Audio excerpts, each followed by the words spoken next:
La Predicadora 94.1 presenta el siguiente programa.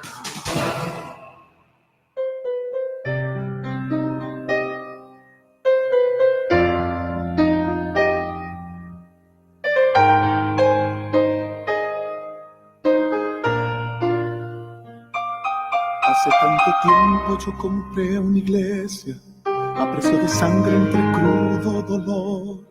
Hace tanto tiempo que envié a mi hijo para rescatar lo que se perdió. Hace tanto tiempo que estoy deseando esa humilde entrega de un adorador que solo se postra ante mi presencia y no a las ofertas de una posición. Hace tanto tiempo que estoy deseando que muestre mi imagen, que es la del amor, que no se confunda entre tanta gente, que sea distinta solo como yo, que no se divida como suele. Doy gracias al Señor, hermanos y hermanas amadas en Cristo Jesús.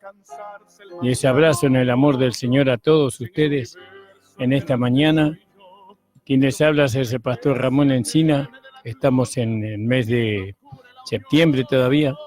Creo que estamos en el 29 por allí, o 28 de septiembre. El Señor bendiga grandemente a todos los hermanos de la congregación, a todos aquellos que nos están escuchando, a la hermana María, al hermano Pablo, a todos, a la hermana Lilia, al hermano Gustavo, al hermano Antonio Villarreal, y también quiero mandarle un saludo muy especial a mi hermana Celina, a mi hermano Jacinto, a mi hermano Gustavo y Rodolfo. Señor les bendiga grandemente, que puedan ellos conocer profundamente el amor de Dios que es en Cristo Jesús. Les abrazo a mis hermanos carnales y les bendigo con toda bendición. Gracias le doy al Señor, amado. Saludo a mi amada esposa, a mis hijos, a mi hija amada y a toda la congregación. Vamos a leer, hermanos, en este día un poco sobre el libro de Juan, la primera epístola de Juan. Vamos a hacer una oración ante todo. Señor, estamos ante tu presencia, o estoy delante de tu presencia. Para, Señor, poder hacer este programa necesito de ti, de la sabiduría que viene de ti, Señor. Tú sabes que esta palabra está dirigida a tus hijos y a tus hijas. Señor, tú sabes que ellos necesitan entenderla y comprenderla. Señor, te pido tu Espíritu Santo, Señor, que está morando en mí, pueda tomar de lo que hay en mí, lo que tú pusiste en mí, para poder ellos entender cuál es el mensaje de este día y cuál es la dirección que tú nos das. Padre, bendice a todos mis amados hermanos, especialmente a estos hermanos que predican la gracia. Señor, aquellos, Señor, que son tus siervos, que son tus hijos y tus hijas, que te pido que les ayudes y les muestres tu gran poder. Señor, reprendo la muerte, reprendo al diablo y a los demonios, Señor. Y declaramos, Señor, que nuestra relación es contigo, Señor. Declaramos que tú eres la vida, ¿no? Y eres la luz.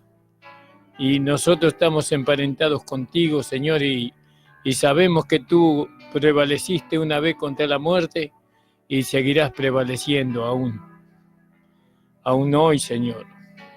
Así que reprendemos todo vestigio de muerte, todo vestigio de mal, y lo rechazamos en el nombre de tu amado Hijo Jesucristo, y le damos la bienvenida a la luz y a la vida, ¿no? Para que podamos nosotros tener una perfecta comunión contigo.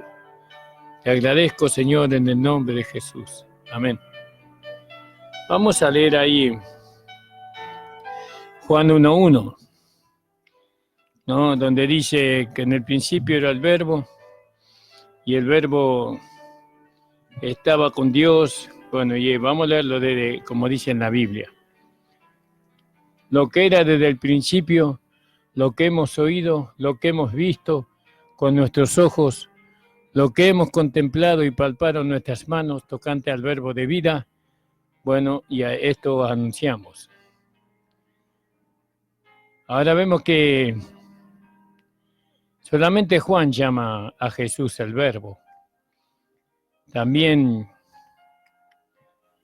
habla de varios principios en la epístola que él está escribiendo aquí.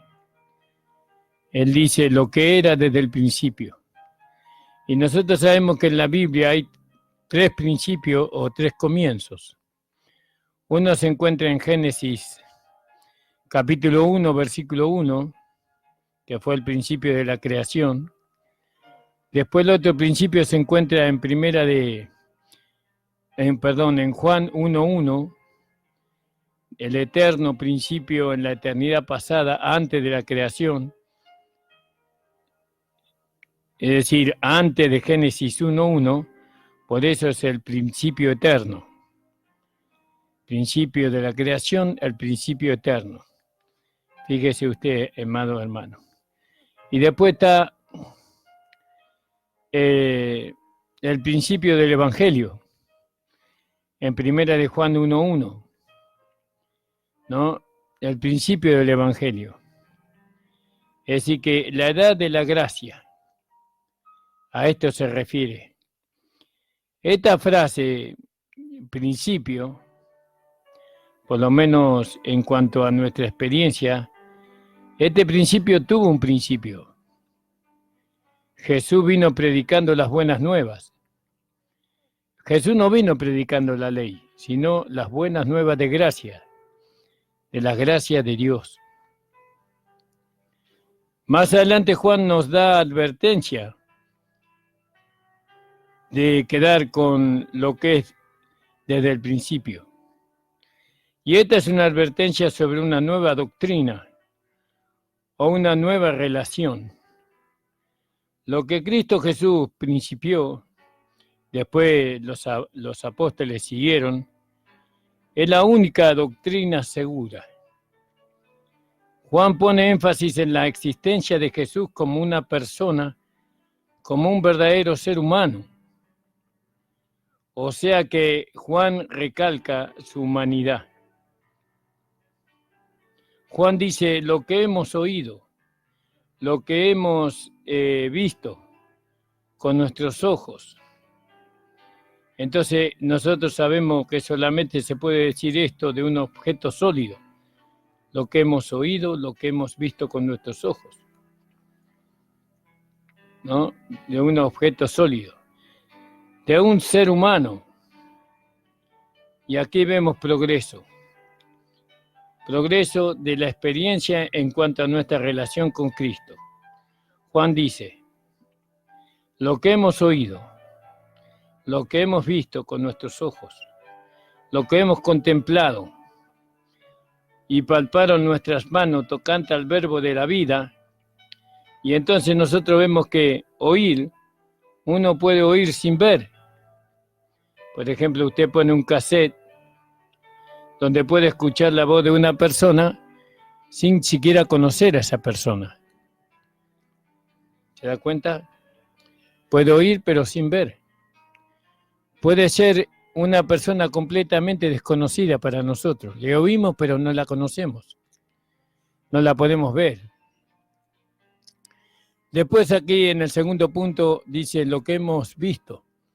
Aquí ver habla de ver ligeramente, sin contemplar a la persona. ¿Cuántas veces así nosotros vemos una persona?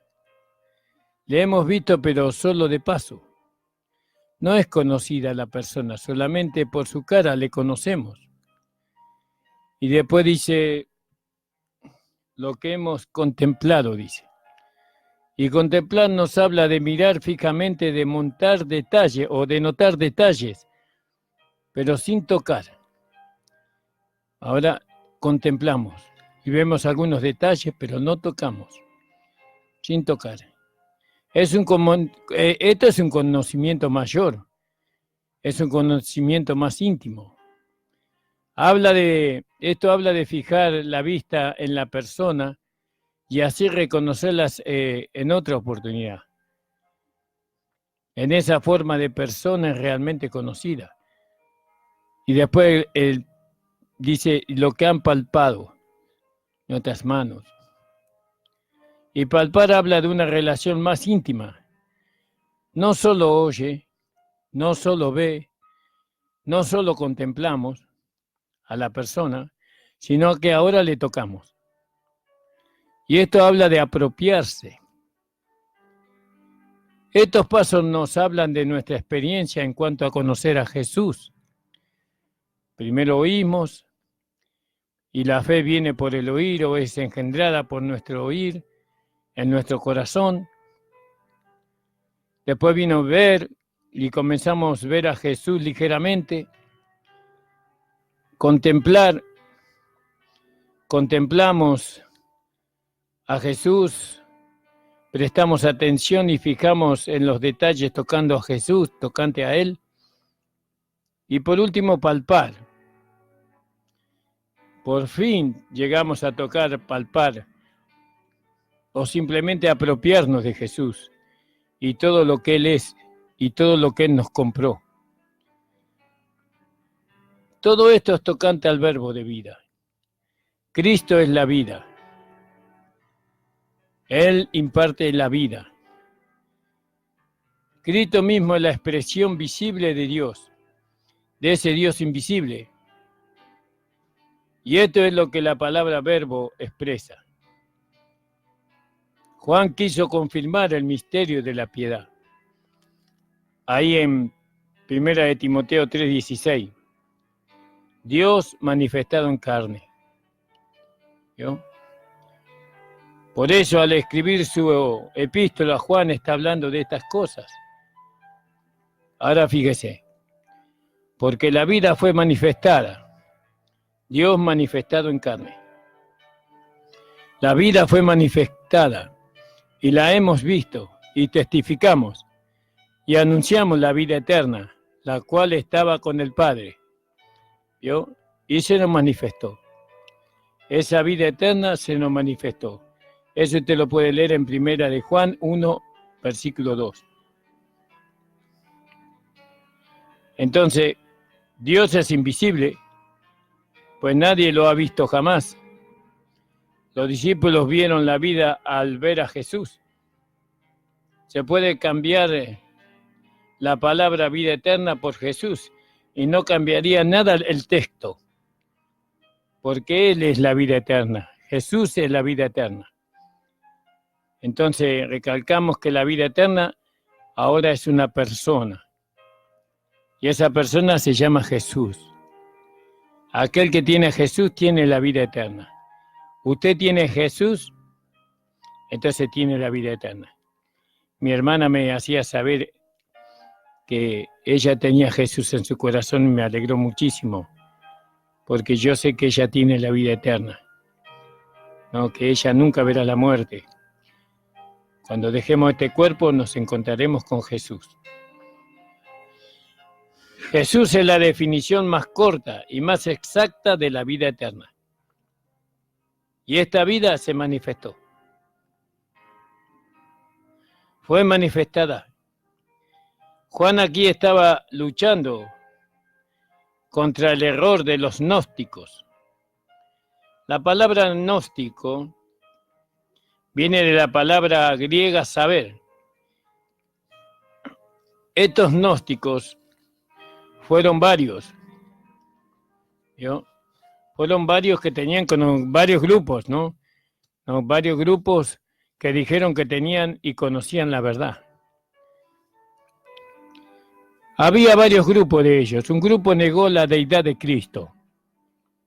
Decía que Cristo no fue divino, sino simplemente una parte de la creación, nada más que eso.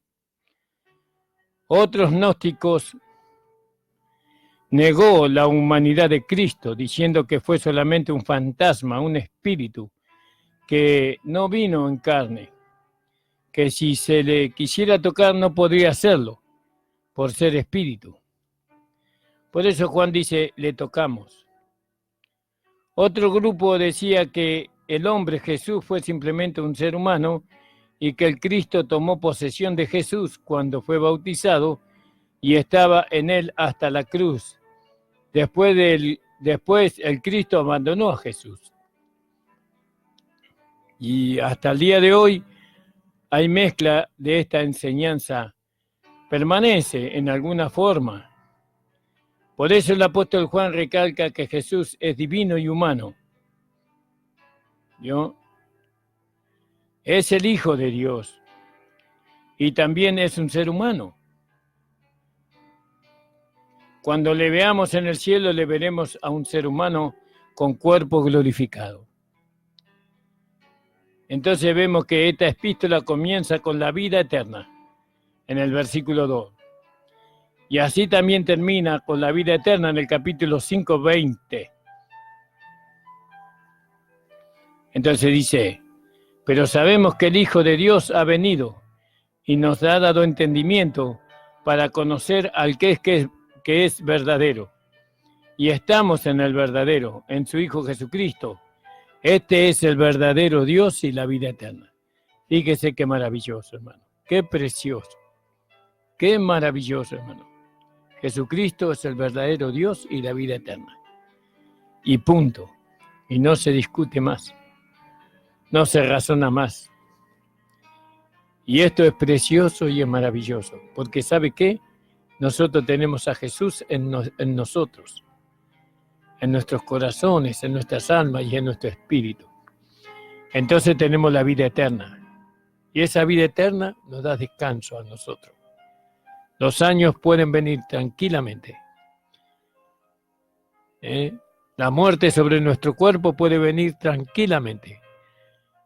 Porque, ¿sabe qué? No le conoceremos, sino que conoceremos a aquel que tiene la vida eterna.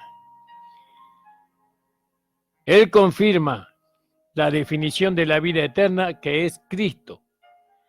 Porque dice, la vida fue manifestada. ¿No? La vida fue manifestada o revelada. ¿No? Revelada significa hacer visible, claro y conocido. Habla de manifestar una vida. La vida estaba con Dios. Pero, ¿qué valdría para nosotros si esa vida no fuese hecha manifiesta? Si queremos conocer la vida eterna, solamente debemos conocer al Señor Jesucristo. Cuanto más le conocemos a Él, tanto más conocemos la vida eterna. Aleluya, gloria al nombre del Señor. Entonces, Juan dice, primera de Juan 1:3, lo que hemos visto y oído, eso os anunciamos, para que también para que vosotros tengáis comunión con nosotros. Y nuestra comunión verdaderamente es con el Padre y con el Hijo Jesucristo. Bueno, aquí vemos que el apóstol Juan toca uno de los temas principales de esta epístola, que es la comunión. Porque dice, para que también nosotros tengáis comunión con nosotros. Esta es la comunión. Primero, con el Padre. Segundo, con el Hijo, su Hijo Jesucristo. Y tercero es la comunión el uno con el otro. Son tres. Si faltara una de estos tres, entonces no estaríamos en la comunión. Muchas veces tenemos comunión con el Padre, no tenemos comunión con el Hijo ni con los hermanos. Para poder tener comunión con el Padre y con el Hijo, debemos tener comunión los unos con los otros. Comunión es una palabra que encontramos especialmente en el Nuevo Testamento. En el Antiguo Testamento la palabra comunión casi no existe. Más bien hay una palabra parecida que es compañerismo. Pero en el Nuevo Testamento vemos verdadera comunión. Comunión significa tener en común o compartir con otra persona. Había, en cierto sentido, en el Antiguo Testamento, una especie de compañerismo. Por ejemplo, Dios habló con Adán en el huerto. Enoc anduvo con Dios. Noé halló gracia delante de Dios. Abraham fue llamado amigo de Dios. Dios habló cara a cara con Moisés y habló a los profetas por visiones. Pero en ninguna de estas ocasiones la comunión fue completa y perfecta. Es más bien un compañerismo entre Dios y el hombre.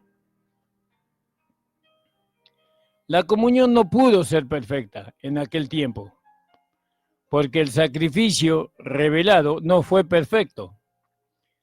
Recordamos que la comunión había sido quebrada entre Dios y el hombre, y esa comunión puede ser restaurada solamente en base a un sacrificio. Todos los hombres mencionados son los que ofrecían sacrificio, pero la comunión no pudo ser perfecta porque el sacrificio revelado no era perfecto. Fíjese, ahora tenemos comunión perfecta. ¿Por qué? Porque el sacrificio era perfecto y ha sido revelado. Vemos cómo la comunión se establece por medio del sacrificio, ¿no? Ahí en 1 Samuel, capítulo 18, versículo 1 al 4, y 1 Samuel, versículo 19, del 4 al 5. Ahí vemos cómo la comunión se establece por medio del sacrificio. Aquí vemos la amistad y la comunión entre Jonatán y David. ¿No? Había una amistad, la cual fue base de la victoria de David sobre Goliat. Eso se encuentra en Samuel, 1 Samuel 17. Había una amistad ahí. Cuando Jonatán vio esta victoria, él fue impresionado y esta fue la base de la comunión con David. Nuestra comunión se basa también sobre este mismo hecho, ¿no? La victoria de David sobre Goliat nos habla de la victoria de Jesús sobre el diablo, sobre la muerte, sobre el pecado, sobre el mundo, sobre los demonios, sobre los principados. Sobre esta victoria, Dios nos invita a nosotros a tener comunión con Él. En lo que su alma se deleita, ¿no? Su alma, el alma de Dios, por supuesto. Isaías 53:11. Isaías 53:11 nos muestra que Dios se deleita en el sacrificio de su Hijo. Dios llegó a quedar satisfecho. Y así vamos a tener comunión con Dios hoy. Tiene que ser sobre la base del perfecto sacrificio, el sacrificio de su Hijo amado Jesucristo nuestro Señor. Si nuestra comprensión del sacrificio de Jesús es incompleta, nuestra comunión con el Padre también será incompleta. Porque Dios no tiene comunión con el hombre, sino solamente por la base del sacrificio de su Hijo. No tiene otro tema. Nuestra comunión es con el Padre y con el Hijo. Y Él, uno es con el otro. Fíjese que las Escrituras nos hablan de tener comunión con el Espíritu Santo. La Escritura no habla de tener comunión con el Espíritu Santo, sino por medio del Espíritu, o sea, en el Espíritu, pero nunca con el Espíritu. Nuestra comunión no es con el Espíritu Santo, sino que nuestra comunión es con el Padre y con el Hijo. La razón por la cual Juan da testimonio es porque también, para que nosotros tengamos también comunión de la misma manera, en la misma medida. Estas cosas os escribimos para vuestro gozo sea cumplido, dice Juan capítulo 1:4. Dice, para que vuestro gozo sea cumplido, o para que todos nos gocemos. Lo que yo gozo, comparto para que otros puedan gozar también conmigo. Este es el sentido de este versículo. Por supuesto, vemos en esto la seguridad de nuestra salvación. Yo me gozo con un gozo completo, porque sé que estoy eternamente salvado. Y como yo me gozo, le anuncio el Evangelio para que también el gozo de otros sea completo. Este es el mensaje que hemos oído de él. Y ese mensaje les comunicamos nosotros. Dios es luz y no hay ninguna tiniebla en él. Primera de Juan 1:5. Las tres características de Dios manifestadas son la luz, el amor y la vida. Fíjese qué maravilloso, qué precioso, hermano. Qué precioso es en cuanto a la comunión. No, qué importante esto de saber cuántos puntos hay en la comunión. Hay 3 puntos. Nuestra comunión con el Padre, nuestra comunión con el Hijo y nuestra comunión entre nosotros. Y eso por medio del sacrificio. En el capítulo 1 y 2 de Juan nos habla Dios que es luz. Los capítulos 3 al 5:5 nos hablan que Dios es amor. El capítulo 5:6 al 21, versículo 21, nos habla de que Dios es vida. Estas son las características sobresalientes de Dios, de nuestro amado Dios y de su Hijo, nuestro amado Señor Jesucristo. Aquí habla de Dios que es luz y habla también de nuestra comunión a base de esa luz del Evangelio. Vemos que la luz y la vida son inseparables. La luz es esencial para la vida y esta vida es la luz. Así Juan nos explica en su epístola. La luz habla de la santidad divina, de la pureza y de la perfecta justicia. Juan lo declara de una manera doble en el versículo 5. Dios es luz, dice. Habla de lo positivo y para recalcar esta verdad lo expresa así. No hay ninguna tinieblas en él. Aleluya. Gloria al nombre del Señor. Ninguna. ¿Qué habla de lo negativo? No hay negatividad en Dios. Es la forma usada a menudo por el apóstol para poner énfasis en lo que quiere decir el apóstol. En la palabra hay 4 clases de tinieblas. La primera es tinieblas naturales. Por naturaleza estamos en tinieblas. Efesios 5:8. Este es nuestro estado natural, pues todos nacimos así y éramos tinieblas. Segundo, tiniebla de voluntad propia. Esto tenemos en Juan 3:20. Así es uno que acepta las tinieblas en que nace. No porque nace en tinieblas queda allí, sino que es por su propia voluntad. Como resultado de que tenemos de esto, ¿no? De permanecer en las tinieblas. Tinieblas judiciales, Jeremías 13:16. Así es el que es el resultado de rechazar la luz, pues llega a ser sombra de muerte y tinieblas, y esto nos lleva al estado final. Tinieblas eternas, Judas 13. Pero ¿para quién realmente fueron preparadas estas tinieblas? Para Satanás y sus ángeles, Mateo 25:41. Los que rechazan la luz también van a sufrir las consecuencias eternamente. Pero en Dios no hay ninguna tiniebla. No hay mudanza ni sombra de variación en Dios, según Santiago 1:17. Pero si andamos en luz como Él está en luz, tenemos comunión los unos con los otros. Y la sangre de su Hijo Jesucristo nos limpia de todo pecado. Primera de Juan 1:7. Aquí el apóstol toca nuestra comunión los unos con los otros, hablando de nuestra comunión con Dios. Vimos que ella depende de nuestra comprensión del perfecto sacrificio. ¿Vio? La comunión con nuestro hermano depende de la luz que recibamos.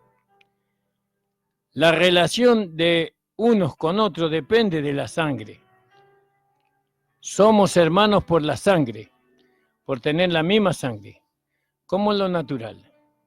Somos hermanos por la misma sangre que Jesús nos dio.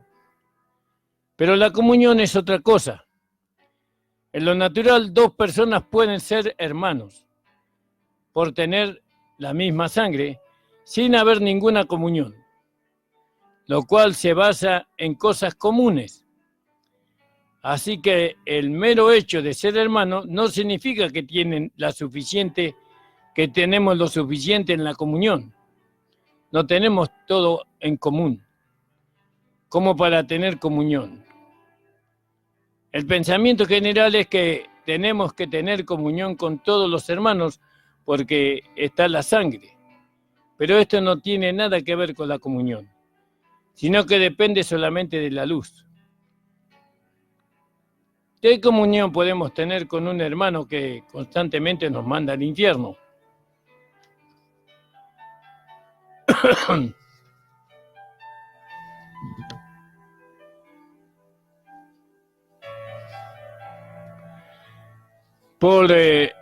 Que nos manda al infierno por cualquier motivo. ¿Qué comunión podemos tener con un hermano que niega la obra del Espíritu Santo o la llenura del Espíritu Santo? La comunión es según la revelación, la luz que tenemos. Reconocemos a cada creyente como miembro del cuerpo, pero esto no significa que tenemos que tener comunión acerca de cada miembro, porque esta es una cosa muy distinta. Reconocemos el cuerpo de Cristo y todos los miembros en su lugar, pero eso no significa que tenemos que tener comunión con todos.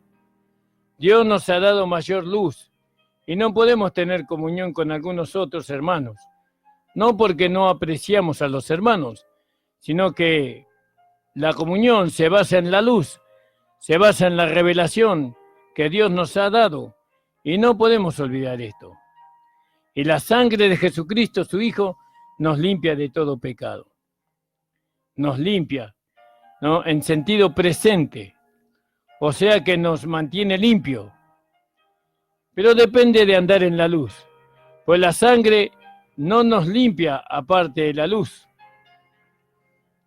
La sangre de Jesucristo nos mantiene limpio andando en la luz. ¿Vio? Acá lo que está haciendo énfasis el apóstol en este versículo es dónde andamos y no cómo andamos. Hablamos mucho de cómo andamos, pero lo importante es saber dónde andamos. ¿Andamos en la luz o andamos en las tinieblas? Porque si nos cuidamos de andar en la luz, Dios se encarga de cómo andamos. No debemos descuidar de cómo andamos, pero si andamos en la luz, ¿cómo vamos a andar? Vamos a andar como hijos de luz, hijos de Dios, que agradan al Señor. Tenemos que cuidarnos de andar en la luz, porque ella manifiesta el pecado. Por eso los hombres no quieren llegar a la luz, porque ella manifiesta el pecado, pero también muestra el remedio. Si decimos que no tenemos pecados, nos engañamos a nosotros mismos. Y la verdad no está en nosotros. Primera de Juan 1:8. Habla del pecado en nosotros, la naturaleza pecaminosa. Si decimos que no tenemos pecado, nos engañamos a nosotros mismos. Pero acá habla de la naturaleza pecaminosa. El legalista dice, el hombre viejo fue quitado del todo. Juan dice, es mentiroso. La palabra dice que no hay condenación, porque no hay pecado sobre nosotros. Pero hay pecado en nosotros. Y esto es por supuesto lo que Pablo nos muestra en Romanos y en toda la doctrina que él nos enseña. Nuestros pecados están sobre Jesús. En él no había pecado, pero había pecado en nosotros. Si decimos que no tenemos pecado, entonces nos engañamos. solo nosotros mismos o a nosotros mismos, porque otros se dan cuenta, especialmente los que viven con nosotros, si decimos que no hay pecado, somos simplemente mentirosos. Hablamos del pecado sobre nosotros y en nosotros. En la cruz, donde Jesús murió, nuestros pecados cayeron sobre Él. Pero en Él no había y no hay pecado. Pero en la cruz nuestro pecado cayó sobre Él. Había a su lado dos ladrones, uno arrepentido y el otro no. Había pecado en y sobre el ladrón no arrepentido, porque tenía la naturaleza pecaminosa. Y había pecado en el ladrón arrepentido, porque llevaba aún la naturaleza pecaminosa. Pero sobre él no había pecado, porque sus pecados habían caído sobre Jesús. El pecado nunca nos librará, del pecado nunca nos libraremos en esta vida, porque tenemos la naturaleza de pecado. Pero no hay condenación sobre nosotros, porque nuestros pecados cayeron sobre Jesús. Esta es la enseñanza del versículo 8. Si decimos que no tenemos naturaleza pecaminosa, nos engañamos a nosotros mismos y la verdad no está en nosotros. Si confesamos nuestros pecados, Él es fiel y justo para perdonar nuestros pecados y limpiarnos de toda maldad. Juan 1:9. Aquí tenemos el privilegio más grande y sublime que el creyente tiene, de confesar sus pecados. Confesar significa hablar la misma cosa, estar de acuerdo o admitir culpa. Eso significa confesar. Dice, si confesamos nuestros pecados, hablando a los creyentes. El Evangelio de Juan fue escrito para que el pecador pudiera alcanzar el conocimiento de Jesucristo como Salvador y alcanzar así la vida eterna. Pero Primera de Juan está escrita totalmente a los creyentes para que puedan gozar de la vida eterna. Está hablando del creyente. Si pecamos, tenemos la responsabilidad de confesar ese pecado. Tal vez tenemos miedo de la palabra confesión por el mal uso en nuestros días, por los religiosos. Dios no perdona así nomás, sino que perdona los pecados confesados. Hay que llamar al pecado pecado y decir, pequé, como David en el Salmo 51:4. Contra ti solo he pecado y he hecho lo malo delante de tus ojos. Entonces, el pecado es pecado. Y Dios perdona, pero tenés que confesar tu pecado. Si no confiesas tus pecados, no alcanzas el perdón ni la misericordia de Dios. Todavía estás en tu pecado, como lo estuvo David durante 1 año. Hay 3 clases de grupos de pecados para considerar. Los pecados de comunión, un hecho cometido, entonces tenemos que pedir perdón. Lo repito, los pecados de comisión. Comisión es un hecho cometido, entonces tenemos que pedir perdón. Los pecados de omisión, de no hacer lo que debemos hacer, pues aquel que sabe hacer lo bueno y no lo hace es pecado. Santiago 4:17. También hay otro tema que tenemos que tocar en el privilegio de juzgarse a sí mismo. Muchos se condenan por tener tendencias, pero la tendencia juzgada no es pecado. Pablo dice en 1 Corintios 11:31, si pues nos examinamos a nosotros mismos, no seremos juzgados. Es un gran privilegio del creyente, pues si nos juzgamos a nosotros mismos, así no seremos juzgados. Cada uno ya sabemos cuáles son nuestras tendencias. Por ejemplo, la tendencia de mentir. Eso es muy común y se presenta la oportunidad para hacerlo. Pero si nos juzgamos en aquel momento, entonces no es pecado y no hay necesidad de confesar. Cuando rendimos a la tentación y mentimos, entonces tenemos que confesar y pedir perdón. No debemos tener el pensamiento del legalista, que sin duda vamos a pecar en el día. Si realmente hemos pecado, el Espíritu Santo nos convencerá de ese pecado y nos indicará y nombrará la cosa específicamente.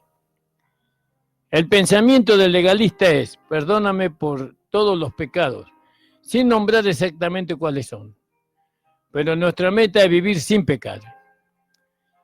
Es que hemos hecho algo allí, lo confesamos. Pero si no sabemos lo que hicimos, ¿qué provecho hay para pedir perdón? Solo para aparentar ser piadoso nada más. Así dijo Job, pero no tenía la revelación que tenemos nosotros, Job 1:5.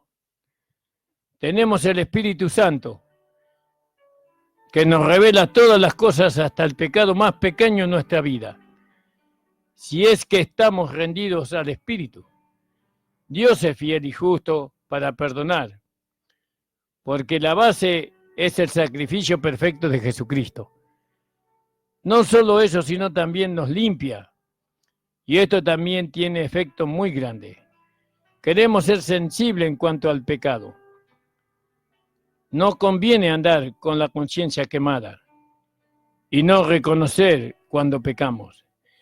Es mucho andar cuidadosamente y reconocerlo. Si decimos que no hemos pecado, le hacemos a él mentiroso y su palabra no está en nosotros. Eso se encuentra en 1 de Juan 1:10. Si decimos que nunca hemos pecado, le hacemos a Dios mentiroso, porque Él dijo que cometimos pecado y nosotros decimos que no. Cuando una persona rechaza a Jesús como Salvador, está diciendo que no necesita un Salvador porque no es pecador. Sin embargo, el hecho de que Dios mandó a su Hijo unigénito al mundo para morir en la cruz, es evidente que todo el mundo es pecador y necesita un Salvador, del cual Jesús es el único. Esta es la forma en la cual el hombre hace a Dios mentiroso.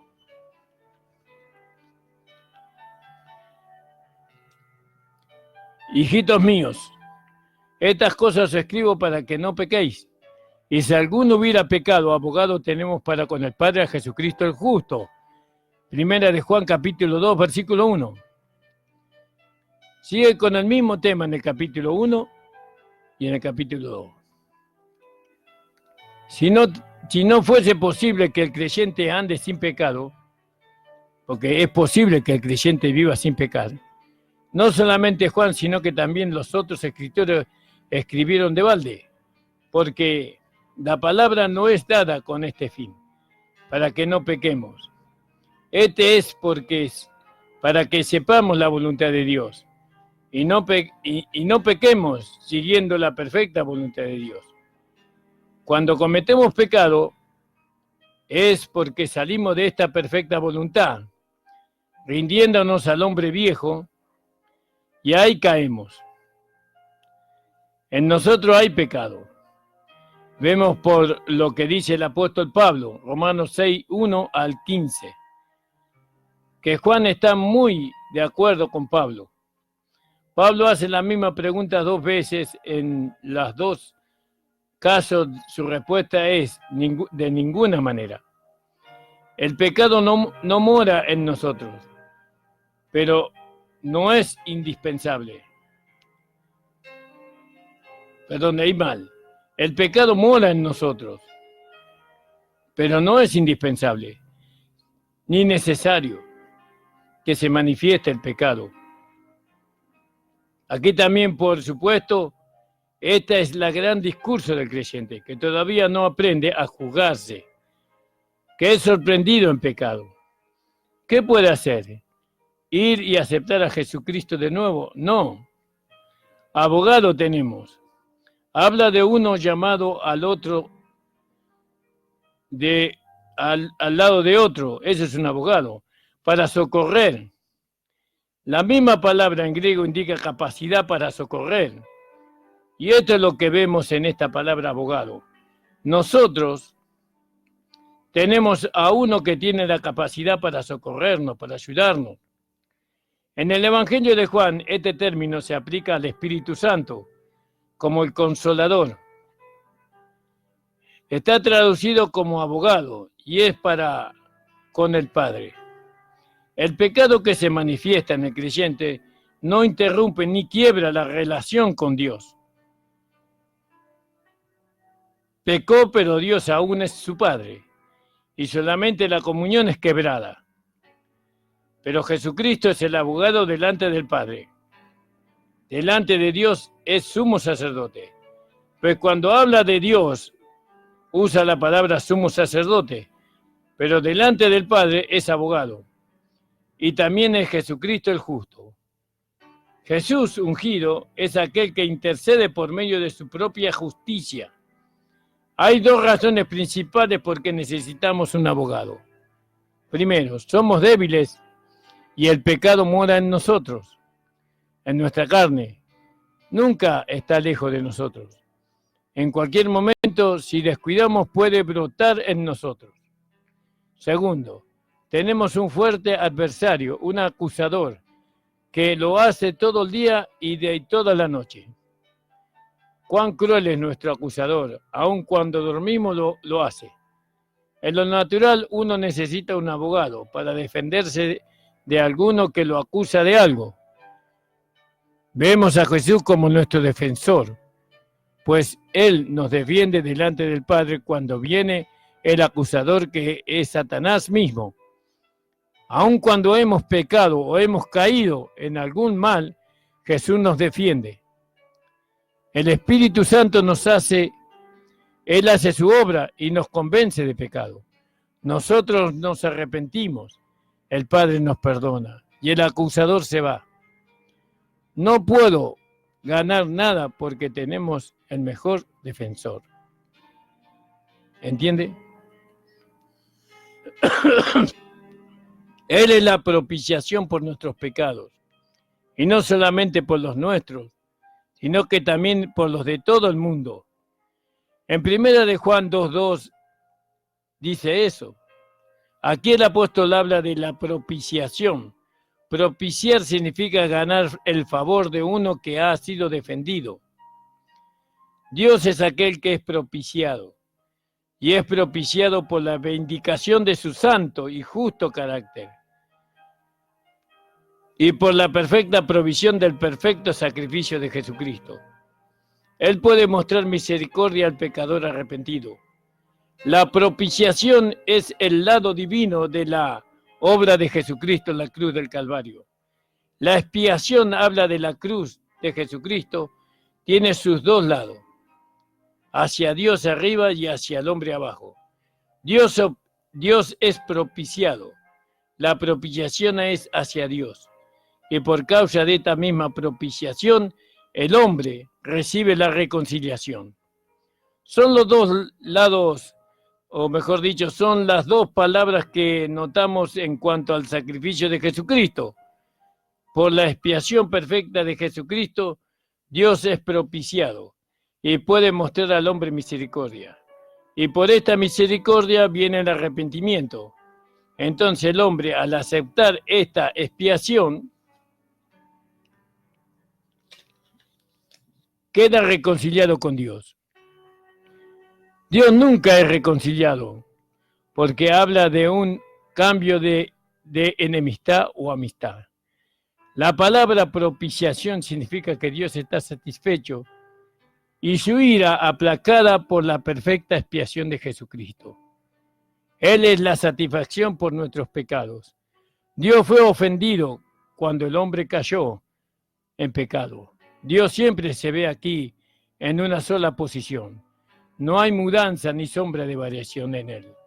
Cualquier diferencia es de parte del hombre.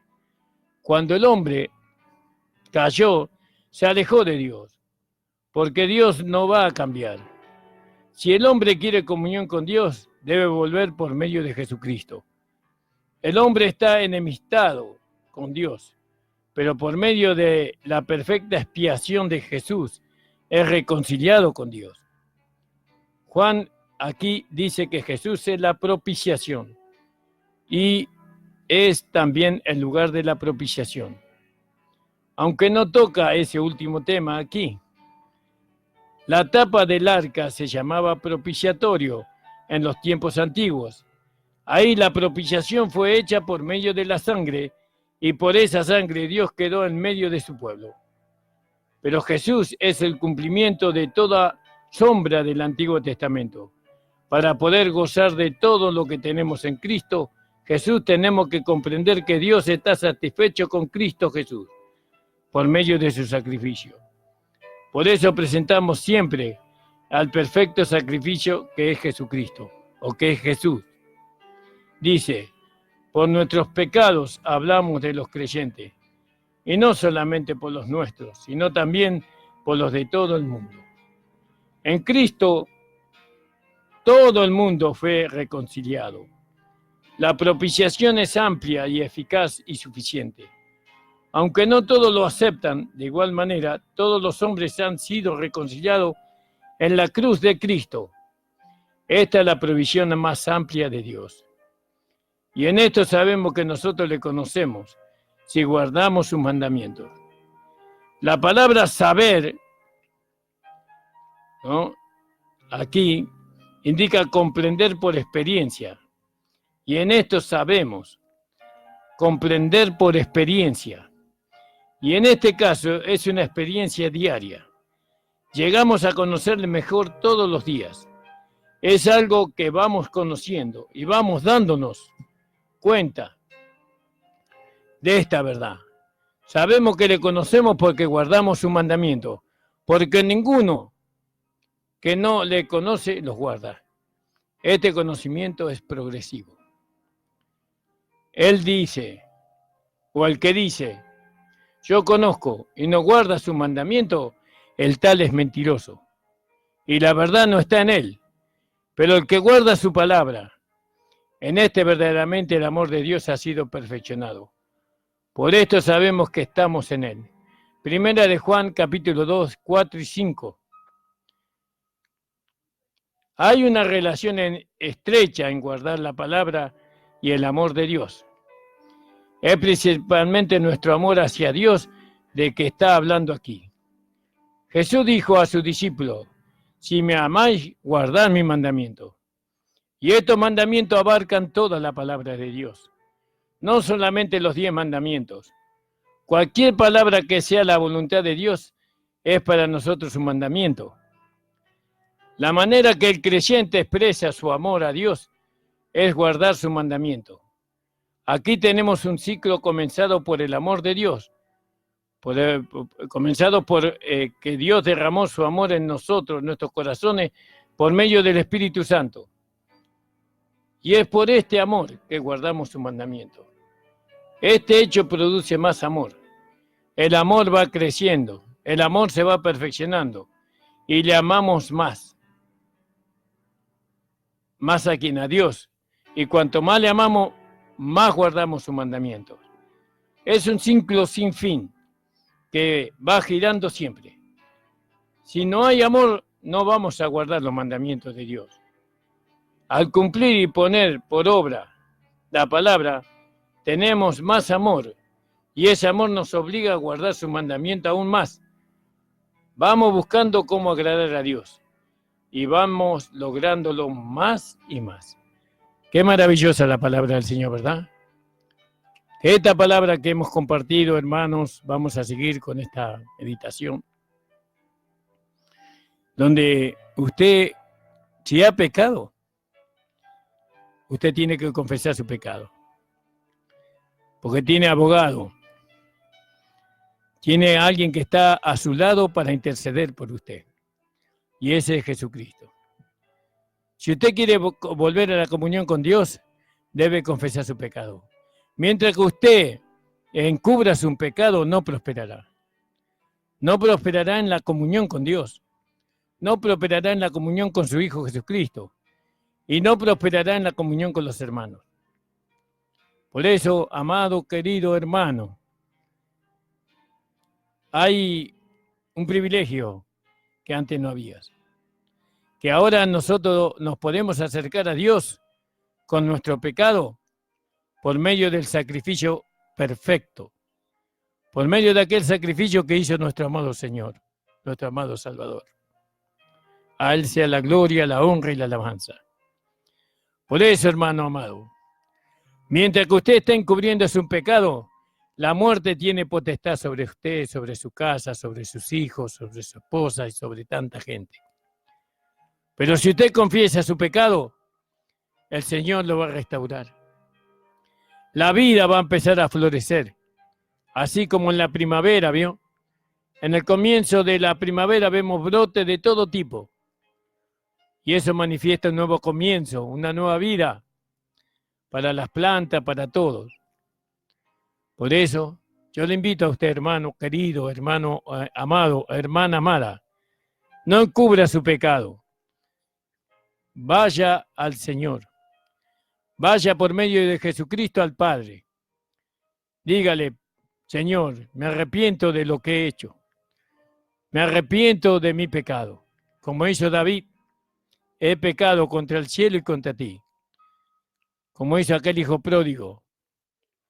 Por eso, hermano amado, vamos a orar. Señor, estoy ante tu presencia en esta mañana para pedirte por estos hermanos que están confesando su pecado delante de ti. Te pido que los perdones, que los restaures, no por mi oración, sino por medio de lo que Jesucristo hizo en la cruz del Calvario. Señor, sabemos que la comunión es algo muy necesario para nosotros. Sabemos que la comunión es algo principal. ¿De qué vale que tengamos toda la plata y el oro del mundo? ¿De qué vale que tengamos la familia que nos ama si no tenemos comunión contigo? La comunión contigo es vida, es salud, es descanso. Señor, te ruego que tú bendigas a todos nuestros hermanos y hermanas que en este momento están confesando su pecado delante de ti. Padre, renuévalo con tu Espíritu Santo, confirmando todas las cosas. En el nombre de Jesús. Amén. El Señor le bendiga, hermanos amados. Nos estaremos escuchando el día lunes de 10 a 11 de la mañana.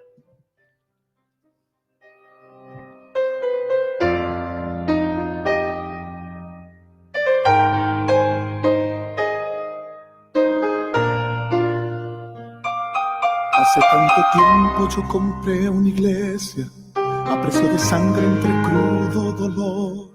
Hace tanto tiempo que envié a mi hijo para rescatar lo que se perdió.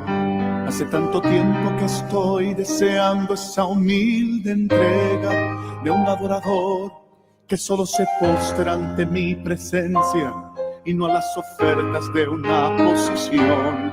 Hace tanto tiempo que estoy deseando que muestre mi imagen, que es la del amor, que no se confunda entre tanta gente, que sea distinta